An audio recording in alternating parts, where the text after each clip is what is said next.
Magandang araw po sa inyong lahat. I hope you're all safe and healthy.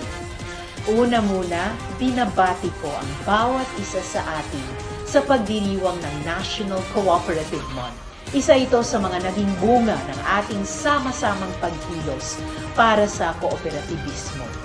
Salamat sa Cooperative Development Authority sa pagkakataong makabahagi sa makabuluhang pagtitipong ito. Noon pa man, malakas ang kumpiyansa at paniniwala ko sa potensyal ng mga kooperatiba. At marami sa inyo, tiyak akong nakatrabaho o nakapulong ko na sa pagsusulong ng mga advokasya at batas para sa pagpapaunlad ng mga kooperatiba. Wala na sigurong mas makapangyarihan pa sa diwa ng cooperative movement na mula sa mamamayan para sa mamamayan.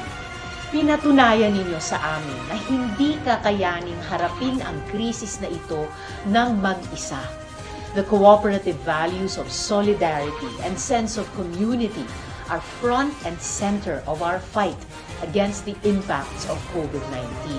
Ang binhi ng pagtutulungan at pag-alalay sa isa't isa na inyong itinanim, ngayon ay nagbubunga sa pagharap natin sa krisis pang-ekonomiya.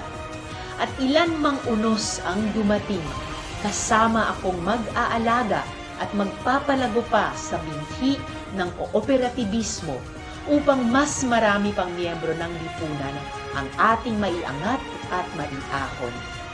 Hangad ko rin na patuloy na magampanan ng CDA ang kanyang mahalagang papel na maging tagapagbandila ng prinsipyo ng kooperativismo at tagapagtaguyod ng makabuluhang pakikilahok at kagalingan ng bawat isang kooperatiba sa bansa, saan man ito naroroon.